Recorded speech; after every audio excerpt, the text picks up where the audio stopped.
এই মুহূর্তে আরো একটি গুরুত্বপূর্ণ ব্রেকিং নিউজের দিকে নজর রাখবো।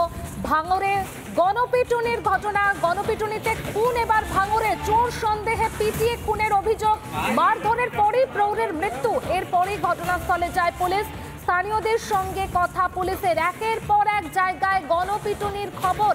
এবার ভাঙড়ে গণপিটুনিতে খুন, চোর সন্দেহে পিটিয়ে খুনের অভিযোগ, মারধরের পরেই প্রৌঢ়ের মৃত্যু হয়। এরপরেই ঘটনাস্থলে যায় পুলিশ, স্থানীয়দের সঙ্গে কথা পুলিশের।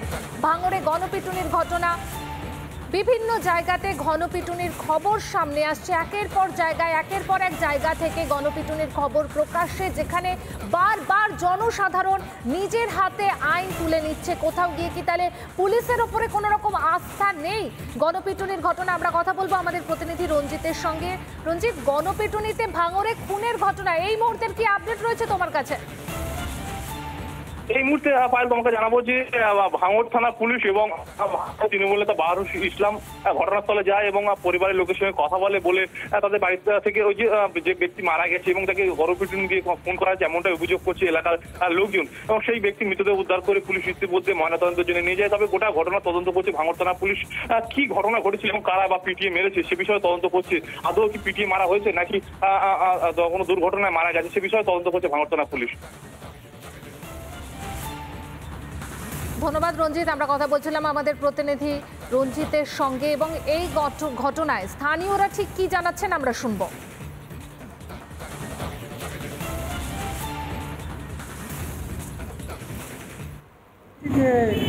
পড়ে রয়েছে, তো মুখ দেখলাম আজকাল, তো মানে মারধর করেছে বেশি করে, সেই হিসাবে মরে গেছে। এবার ওখানে আটিয়ে রাখা ছিল, বেঁধে রাখা ছিল। এবারে পাবলিক যে যায় এসে টুকটাক করে মারতে মানে মেরেছে, মানে ও জানে পাতা করো এরকম মানে হয়ে পড়ে রয়েছে। এবারে দেখতে একটি সহায়তা, এবার ইন্টুর কাছে সমিতির সেক্রেটারি ওর কাছে ফোন করলো, এরা সবাই করার পরে ও বলছে আমি অসুস্থ, একটু পরে যাচ্ছি মানে যাচ্ছি। তারপর বাড়ি গেল, সে পাবলিক যে যা আসছে টুকটাক চুরি হয়েছে, এর মাইক চুরিয়েছে, ও যা চুরিয়েছে, সবাই মেরেছে।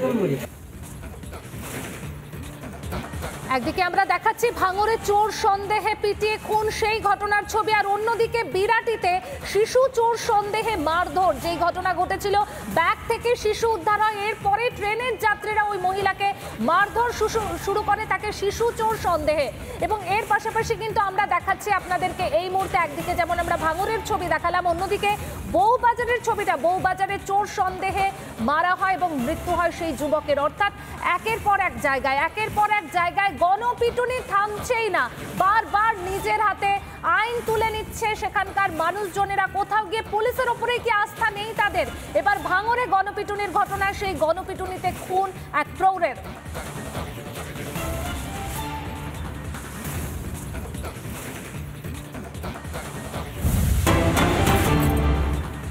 এই মুহূর্তে আরো একটি খবরের দিকে নজর রাখবো। বোলপুরের নতুন গীত গ্রামে অগ্নিদগ্ধ হয়ে মৃত্যু যে ঘটনা, সেই ঘটনার তদন্তে ঘটনাস্থলে পৌঁছেছে ফরেনসিক টিম।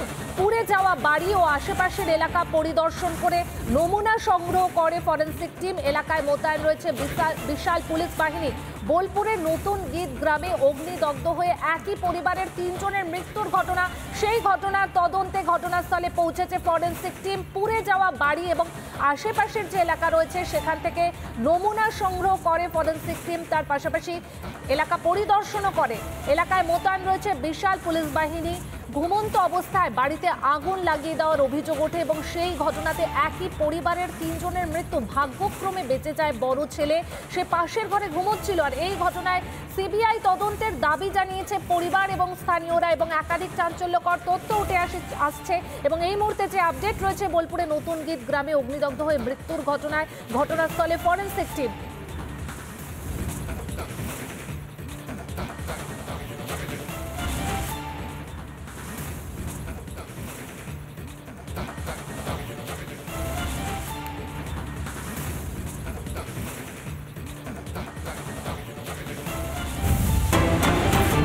এবং এই মুহূর্তে বোলপুরের ঘটনার আরো একটি আপডেট আপনাদের দিচ্ছি। ধৃত তোতা শেখের ভাইয়ের স্ত্রী স্মৃতি বিবির 7 দিনের পুলিশি হেফাজতের নির্দেশ। ধৃতের 7 দিনের পুলিশি হেফাজতের নির্দেশ বোলপুর মহকুমা আদালতের। বোলপুরের ঘটনায় ধৃত তোতা শেখের ভাইয়ের স্ত্রী স্মৃতি বিবির 7 দিনের পুলিশ হেফাজতের নির্দেশ। এবং এই যে ঘটনা, ও ঘরের মধ্যে আগুন লাগিয়ে দেওয়ার যে ঘটনা, সেই ঘটনায় এই তোতা শেখের ভাইয়ের স্ত্রী স্মৃতি বিবির দিকে অভিযোগ ওঠে এবং 7 দিনের পুলিশ হেফাজতের নির্দেশ দেওয়া হয়েছে। তাকে আমরা কথা বলবো আমাদের প্রতিনিধি মনোরঞ্জনের সঙ্গে। মনোরঞ্জন, স্মৃতি বিবির 7 দিনের পুলিশ হেফাজতের নির্দেশ দেওয়া হয়েছে, আর কি আপডেট রয়েছে তোমার কাছে? দেখো, তোমায় বলে রাখি যে এই তোতা শেখ, তার স্ত্রী এবং তার ছোট সন্তানের যে মৃত্যু হয়েছে সেই ঘটনায় কিন্তু প্রথম থেকেই তার ভাইয়ের স্ত্রী স্মৃতি বিবির দিকে অভিযোগ উঠছিল এবং স্মৃতি বিবির প্রেমিক গ্রামেরই কোয়াক ডাক্তার চন্দন শেখের দিকে অভিযোগের আঙুল উঠছিল। গতকাল স্মৃতি বিবিকে প্রথমে আটক করে পরে তাকে গ্রেপ্তার করা হয় এবং স্মৃতি বিবিকে আজ বোলপুর আদালতে তোলা হলে বিচারক 7 দিনের পুলিশ হেফাজতের নির্দেশ দেন। সরকারি আইনজীবী যেটা জানাচ্ছেন যে পুলিশের জেরায় স্মৃতি বিবি স্বীকার করেছে যে সে এই কাজের সাথে যুক্ত এবং তার সাথে অবশ্যই রয়েছে তার প্রেমিক চন্দন শেখ। সব মিলিয়ে কিন্তু এই মুহূর্তে গ্রামের পরিস্থিতি কিছুটা হলে উত্তেজনা রয়েছে, ক্ষোভ রয়েছে, কারণ চন্দন শেখকে এখনো পুলিশ গ্রেপ্তার করতে পারেনি এবং পুলিশের পক্ষ থেকে যেভাবে নীরবতা গত 72 ঘন্টাতে দেখা গিয়েছে তাতে কিন্তু মানুষের মনে স্বাভাবিকভাবে ক্ষোভ জানা বাঁধছে যে পুলিশ কেন এত নিষ্ঠুর।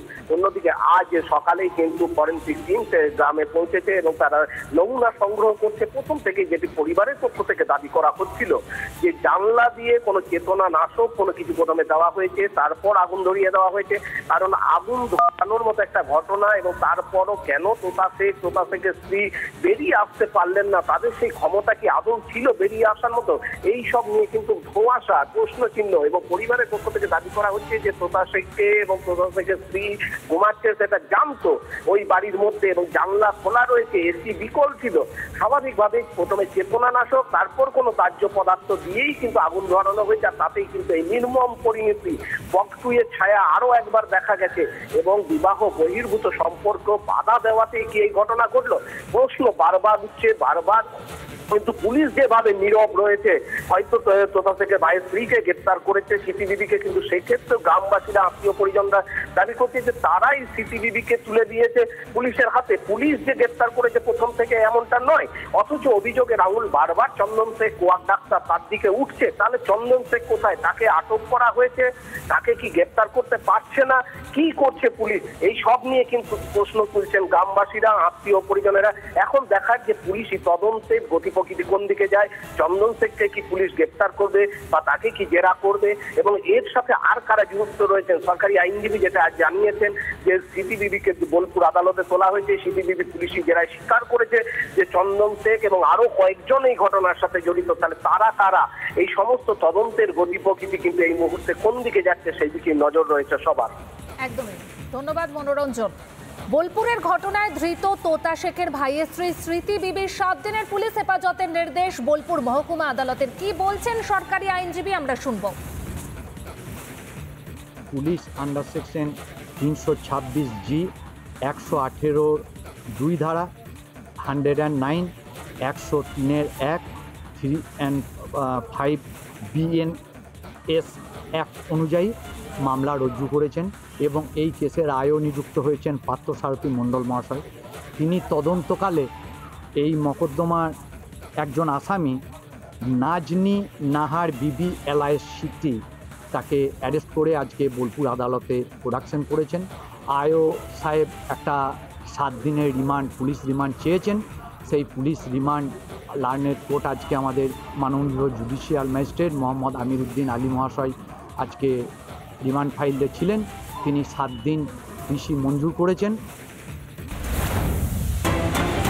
আরো একটি ব্রেকিং নিউজের দিকে নজর রাখবো। জম্মু কাশ্মীরের রাজৌরিতে সেনা ক্যাম্পে জঙ্গি হামলা। রাজৌরির মাঞ্জাকোটে সেনা ক্যাম্প লক্ষ্য করে চলে কয়েক রাউন্ড গুলি আর গোটা এলাকা ঘিরে রেখে তল্লাশি সেনার। জম্মু কাশ্মীরের রাজৌরিতে সেনা ক্যাম্পে জঙ্গি হামলার ঘটনা। রাজৌরির মাঞ্জাকোটে সেনা ক্যাম্প লক্ষ্য করে কয়েক রাউন্ড গুলি চালায় জঙ্গিরা আর গোটা এলাকা এরপরই ঘিরে ফেলে সেনা এবং গোটা এলাকা ঘিরে রেখে তল্লাশি সেনাবাহিনীর। জম্মু কাশ্মীরের ঘটনা, যেখানে রাজৌরিতে যে সেনা ক্যাম্প রয়েছে সেই সেনা ক্যাম্পে জঙ্গি হামলা।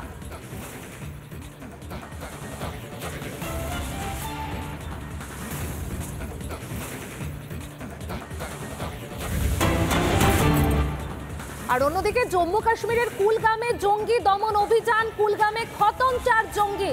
কুলগামের শহীদ 2 সেনা জওয়ান, এখনো চলছে গুলির লড়াই। জম্মু কাশ্মীরের কুলগামে জঙ্গি দমন অভিযান, কুলগামে খতম হয়েছে 4 জঙ্গি, কুলগামের শহীদ 2 সেনা জওয়ান, এখনো চলছে গুলির লড়াই। কুলগাম সেখানে সেনা জঙ্গি গুলির লড়াই এখনো জারি রয়েছে। ইতিমধ্যেই কুলগামে খতম করা হয়েছে 4 জঙ্গিকে, কুলগামের শহীদ 2 সেনা জওয়ান। একদিকে আমরা দেখাচ্ছি রাজৌরির ছবি, যেখানে সেনা ক্যাম্পে লক্ষ্য করে গুলি চালায় জঙ্গিরা, তারপরে গোটা এলাকা ঘিরে ফেলে তল্লাশি সেনার, সেই ছবি আপনারা দেখতে পাচ্ছেন। আর অন্যদিকে কুলগামের ছবি দেখাচ্ছি, যেখানে জঙ্গি দমন অভিযান এখনো জারি রয়েছে। সেনা জঙ্গি গুলির লড়াই চলে এবং সেখানে কুলগামে খতম করা হয়েছে 4 জঙ্গিকে, কুলগামের শহীদ 2 সেনা জওয়ান।